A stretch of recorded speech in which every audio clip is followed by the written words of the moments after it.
What's up guys, Iovo here and welcome to a brand new video on the channel. Now in today's video, I'm going to be teaching you how to use Canva in 10 minutes. Canva is a free publishing software where you can make a bunch of different things such as banners, flyers, YouTube icons, thumbnails, and much more. What's great about Canva is that it's completely free and you can get a lot out of it in the free version. And I would argue that for making YouTube content, it could even be better than Photoshop because it's very simple and easy to use and has a lot of pre-built content. Now, if you guys want to see more videos like this where I cover an entire software in 10 minutes in a short tutorial, let me know down below in the comments. From now on, I'm going to be uploading 1 to 2 videos per week, so be sure to stay tuned for more in the future. And with that being said, let's get started.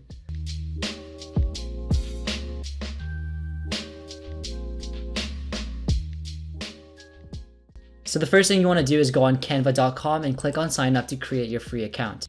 Now, once you've made your account, you can see that you're going to be given a lot of different templates that you can start off with. We're going to go to File and create a new design. Now, we're going to be using custom dimensions, but as you can see, you can choose from a variety of different templates. And we're going to be making the width 1280 and the height 720 to make our thumbnail. And we're going to click on Create New Design. Now, the top toolbar is used to modify your file. So you can resize, go to File, you can change the margins as well as save and download your file, or you can also download it by clicking this button over here or by going to publish and then choosing the variety of options you have at the top. Now, once you start selecting different content on the main canvas, which is over here, the top toolbar will be changing according to what you have selected. Right underneath the top toolbar, you also have the option to add notes, add a new page, as well as copy the page that you currently have. And on the left side of the page, this is where you're going to be accessing all the different kinds of content, which you're going to be adding to your main canvas to make the design that you're trying to create. Now, if you wanted to use a template, all you have to do is click on the template and then go through whichever page you want to utilize, click on it, and it'll automatically show up. Now, once your template shows up, you can hover over the different components of this canvas to see the components that your template is made out of, and you can click on each component to edit it. I'm just going to undo that because we're going to be making our design from scratch. So once you understand how templates work, what you can also do is go to photos and add a lot of the content that Canva already has available. Some of these are free, some of them you're going to have to pay a royalty or access the pro version. We're going to be making a thumbnail for a cooking video, so we're going to be using our own image. So you can go ahead and go to Google Images. I wanted to find a pie on a table, so I Googled pie on table and I found this image. So I'm simply going to copy it and paste it to my canvas. Now, once you have an item selected on Canva, you can see that the top toolbar has changed and you have a variety of different options on how you can modify the content that's selected. You can add various effects to it. You can add a filter as well to change the color. So we're going to add the dalliance filter to make it a little bit, to change the hue a little bit. We can also adjust different components of the content by each of its variables. So I'm going to go ahead and click on adjust and then make the image a little bit darker because it's going to be the very back of the thumbnail. We can also crop it, but I don't need to crop it, so I'm going to click on done. And if we wanted to flip it, we could also flip it, duplicate it, and also align it to the page. Now on the very right, you have the option to change the transparency of an image. So if you're going to do some text, for example, on top of an image, but want to see the image behind it, you can shift this bar. You can also go ahead here and link the image to any external links if you're making a PDF or a brochure or resume. And then you also have the option to lock an image. So what locking does is that once you're done with editing an image and you don't want to accidentally click on it, you can lock it. And then finally, if you wanted to delete it, you can press the delete button. All I'm going to do to this image is hold Shift and drag outwards so that the image is the same size as the canvas. But an even faster way you can make your image the background image is simply by right-clicking and clicking on Set Image as Background. And there we go, it's automatically been fit to actually match the background. Now we're going to be adding elements to this thumbnail that we've created by going into the Elements option. Okay, I want you to ignore the trending elements, but what you can see is there's a lot of different elements that you can add to Canva that are already available, some of which are even animated, and they're all free to use, as you can see, because they don't have the pro icon. So this is a really powerful feature. I'm going to go ahead and search pie because I want a pie icon in my thumbnail, and I'm going to click enter. And as you can see, this pie looks delicious. So I'm simply going to click on it and it's going to show up over here. And because this is a Canva element, now if I look at my top editing toolbar, I can actually modify the different colors of the pie. So if I was making a darker pie, I could go to the color over here and I could go to new color and make it even darker. And so this is a very easy way to edit images and elements already inside of Canva. Now I'm going to go ahead and shrink this pie icon. I'm going to rotate it, which is available within the image once it's selected, and then duplicate it. And so now we're going to go ahead and look at the elements once again, and we're going to add a shape this time. So I want to add a square, which is thankfully free, and I'm going to change this box so that it is going to cover the left half. And then this is where I'm going to also add my text. Now, one thing I want to do is I want to bring these pie icons in front of the square. So I'm going to go ahead, click on it, and then I'm going to click on the second pie by holding Shift. I'm going to right click and click on Bring to Front. And because each component is layered, it's going to bring the pies to the front.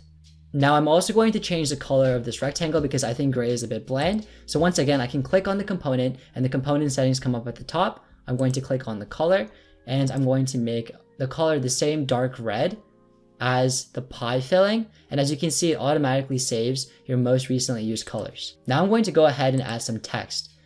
Now I think this font looks really cool. And if I wanted to reference to it later on, I can click on these three dots to get the name of the font.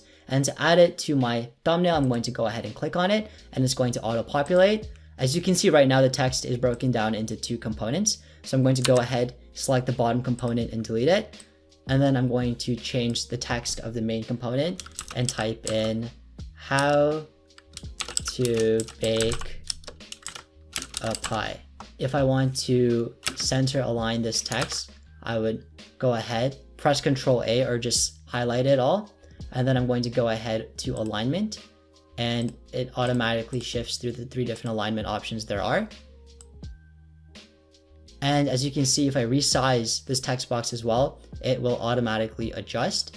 Now, I think that this text is also a little bit close together. So I can go ahead, select it, go to spacing, and then modify the line height so it's more spread apart like so. And then if I want to drag this text, what I can do is I can just drag it like so. And as you can see, there's alignment grids already in place when I move this. So I can align it just by dragging to the red box. So as you can see, the text and the square are now aligned. Now, another way you can align different components is by clicking on the first component, clicking on the second component. And as you can see, the top component toolbar changes. And then you can either group the items if you wanted to make them one item, or you can go to position and then you can go ahead and you can top align the text to the box, but we're going to go ahead and middle align it and it's already center aligned. Now Canva also has some other elements that you can add, which we're not going to be adding to our thumbnail, but we're going to be going over. So you can go ahead and click on the music tab to add a bunch of different songs. If you were making a presentation and wanted to add a video background, you can also go to videos and see all the video content that's available. You add it the same way just by clicking on it, and then the settings for this video will appear at the top so you can crop it. You can trim it if you only want the first 3 seconds of the video, for example, and then hit done. And then you can also go ahead and modify the volume once again. Now we're not done this thumbnail just yet. I still want to add an icon of a baker on the right side so that the thumbnail grabs more attention. So I'm going to go ahead and go to uploads and upload all my files. You can do this as you go, or what you can do is just add them at the very beginning so it's much more efficient. And I'm going to add this image of a chef. And then I'm going to click on it and it's going to show up on my thumbnail. I could once again add and edit the image at the top, just like how I would with the icons or any other image, but there's nothing that I really want to add. I'm just going to move it over here to the right side and then make the icon larger and then drag it so it's aligned with the text and the red rectangle. Now, if there's certain content that you actually like, such as certain photos and background videos, you can actually like them and then access them where your likes are. And then finally, if you click on more, you can also add other external components. So if you, for example, going on the YouTube video, you would just search for the video. Once again, there's some interesting things trending, but we're not going to be adding any YouTube videos. If you go to File and Save to Folder, then you can add this to the folder of your mockups and whatnot. We don't have a folder, so we're not going to do that. And instead, we're going to download this right now. You can download it by clicking on this download button on the top right, or you can click on Publish and then click on download. Now we're going to download it as a PNG at its regular size, but if you wanted to make it smaller or larger, you can drag over here. We do not want a transparent background because it's a thumbnail and it's a very small file, so we're not going to compress it, but you have the option to do so. And then we're going to click on download. And there you have it. Hopefully now you have a firm grasp of how Canva works and you can use it to make your own designs. Now, obviously Canva isn't as robust as Photoshop. You can't, use a magic wand tool or add drop shadows, but I think it's great at what it does, which is creating content for publishing. So hopefully this video did help you out. And if it did, be sure to hit that like button down below. And as always, thanks for watching. My name is Iovo and I'm signing out.